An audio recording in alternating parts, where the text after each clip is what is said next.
Kita menantikan berita Nusantara. Komisi Pemberantasan Korupsi tak akan berhenti pada satu orang tersangka dalam kasus dugaan korupsi surat keterangan lunas bantuan likuiditas Bank Indonesia. KPK telah menetapkan mantan Kepala Badan Penyihatan Perbankan Nasional, Safrudin Arsyad Temenggung, sebagai tersangka.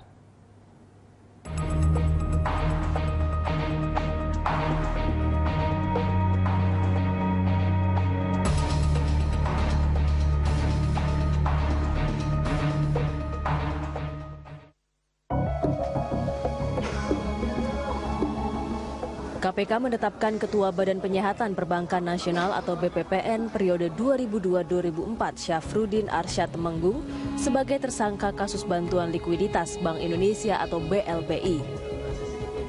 KPK menyangka Safrudin sebabkan kerugian negara sebesar 3,7 triliun rupiah.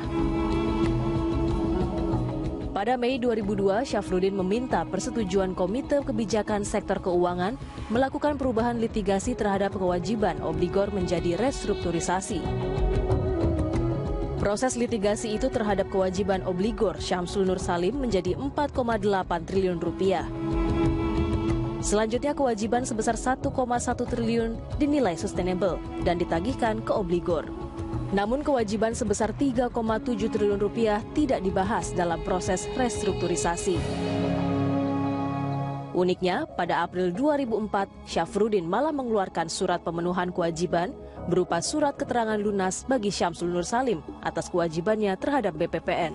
Padahal Syamsul Nur Salim masih memiliki kewajiban 3,7 triliun. KPK menyangka Safrudin dengan pasal 2 ayat 1 atau pasal 3 Undang-Undang Nomor 20 Tahun 2001 tentang pemberantasan tindak pidana korupsi.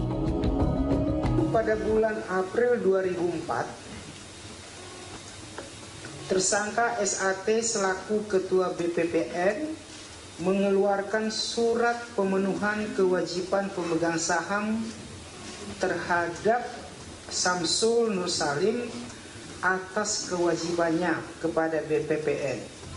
Padahal saat itu masih ada harusnya kewajiban dari saudara Nur Salim sebanyak 3,7 triliun yang saya sebutkan tadi. Penyidikan korupsi BLBI khususnya tersangka Safrudin Arsyad Temenggung membutuhkan waktu yang lama. Alasannya KPK perlu waktu untuk melakukan analisa terhadap dokumen yang dimiliki dan harus berpijak pada fakta hukum. Cukup banyak dokumen yang harus dianalisa. Dan terjadi peristiwanya juga sudah cukup lama, membuat tim dari KPK perlu waktu untuk mempelajari dan melakukan analisis, memakan waktu kurang lebih 2 tahun lebih, hampir 3 tahun. Sampai dengan hari ini baru bisa dipastikan untuk naik ke penyidikan. Di kasus ini, KPK akan terus mengembangkannya sesuai dengan kemampuan yang dimiliki. Jika di kemudian hari ditemukan adanya tersangka lain, maka KPK tidak akan tinggal diam, termasuk memberlakukan cekal kepada saksi tertentu. Saat ini penyidik sedang konsentrasi memeriksa sejumlah saksi. Ini dilakukan agar berkas tersebut segera dilimpahkan kepada pengadilan. Presiden Joko Widodo akhirnya ikut berkomentar atas penerbitan surat keterangan lunas bantuan likuiditas Bank Indonesia atau BLBI yang kebetulan terjadi di era Presiden Megawati Soekarno Putri itu. Presiden Jokowi menegaskan terdapat perbedaan signifikan antara kebijakan Presiden dengan pelaksanaannya. Oleh karena itu, Presiden meminta KPK mengusut kasus BLBI secara tuntas. Bedakan, yang paling penting bedakan mana kebijakan dan mana pelaksanaan. Ya, keputusan Presiden, peraturan Presiden, instruksi Presiden itu adalah sebuah kebijakan. Itu kebijakan untuk menyelesaikan persoalan-persoalan yang ada. Pelaksanaan itu wilayah yang berbeda lagi, tapi silahkan detail tanyakan ke KPK. Ya. Selain menjadi tersangka kasus korupsi BLBI, Safrudin Temenggung yang merupakan alumnus ITB dan Universitas Cornell itu juga terlibat dalam sejumlah kasus lain. Di antaranya penjualan aset pabrik gula di Gorontalo pada tahun 2006. Kejaksaan Agung menetapkan Syafruddin dan Komisaris PT Raja Wali III Nyono Sucipto sebagai tersangka. Penjualan pabrik gula itu seharga 84 miliar rupiah meskipun ditaksir nilainya ratusan miliar rupiah. Kasus dihentikan karena tidak cukup bukti. Di tahun 2007, Syafruddin Temenggung juga diperiksa Kejaksaan Agung atas dugaan korupsi penjualan kapal tanker VLCC. Uniknya, penyidikan dihentikan karena Kejagung tidak menemukan unsur kerugian negara. Kejaksaan kembali menetapkan Syafruddin sebagai tersangka pada tahun 2016 dalam kasus dugaan pembelian hak tagih PT Adiaesta Cipta Tama oleh PT Victoria Securities International Corporation dari BPPN pada 2003. Dalam waktu dekat, KPK akan memanggil Rizal Ramli dan Artalita Suryani dalam dugaan kasus korupsi bantuan likuiditas Bank Indonesia atau BLBI.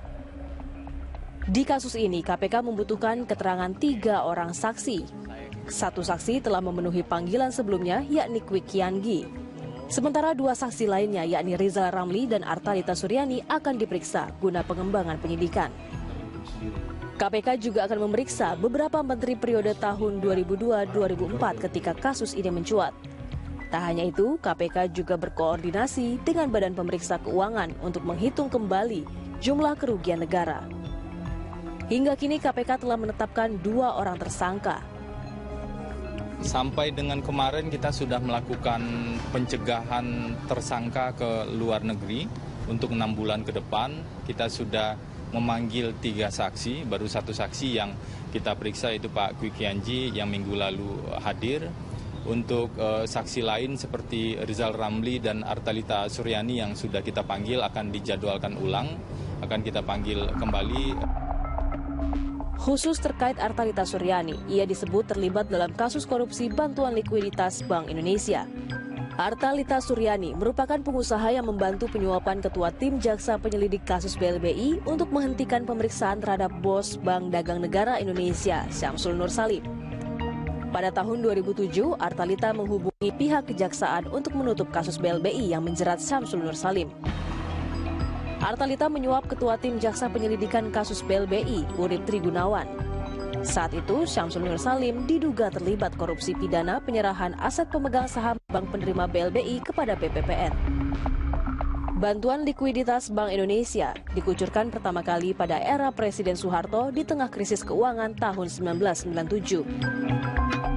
Pada era Presiden B.J. Habibie, perjanjian MSAA diteken untuk membebaskan obligor dari tuntutan hukum asalkan membayar utang.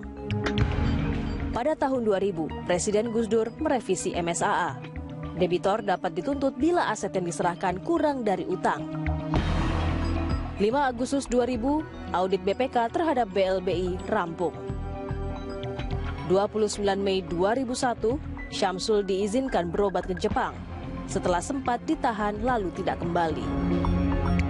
30 Desember 2002, Presiden Megawati Soekarno Putri mengeluarkan Instruksi Presiden Nomor 8 Tahun 2002. Inpres berisi kepastian hukum pada debitor BLBI. April 2004, BPPN mengeluarkan surat keterangan lunas kepada Syamsul Nur Salim dan sejumlah obligor BLBI lainnya. 13 Juli 2004, Kejaksaan menghentikan penyidikan kasus Syamsul Nur Salim. 28 Januari 2005, era Presiden SBY, Kejaksaan mengkaji ulang kasus Syamsul. 29 Februari 2008, Kejaksaan kembali menghentikan penyelidikan kasus BLBI. 23 Desember 2014, KPK mendeteksi penyimpangan dalam penerbitan SKL Syamsul Nur Salim. Dan 25 April 2017, bekas Kepala BPPN Syafruddin Temenggung menjadi tersangka. Sejak tahun 2000, BPK menemukan penyimpangan yang berpotensi merugikan negara sebesar 138,4 triliun rupiah atau sekitar 95,78% dalam total dana BLBI.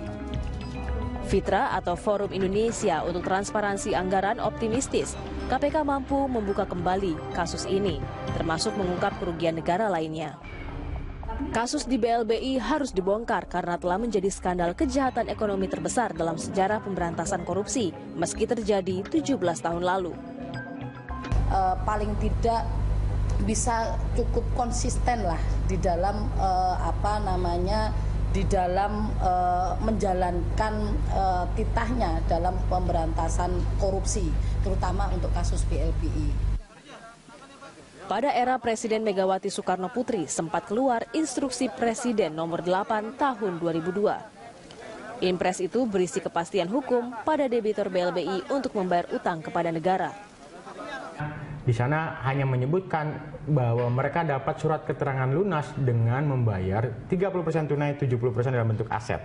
Nah, ada indikasi dari beberapa temuan audit menyebutkan bahwa aset-aset yang dijaminkan ke BPPN waktu itu adalah aset-aset bodong. Munculnya surat pemenuhan kewajiban atau surat keterangan lunas terhadap beberapa obligor BLBI memang menimbulkan tanya. Pasalnya ada beberapa debitur yang menerima surat keterangan meskipun belum melunasi utang-utangnya.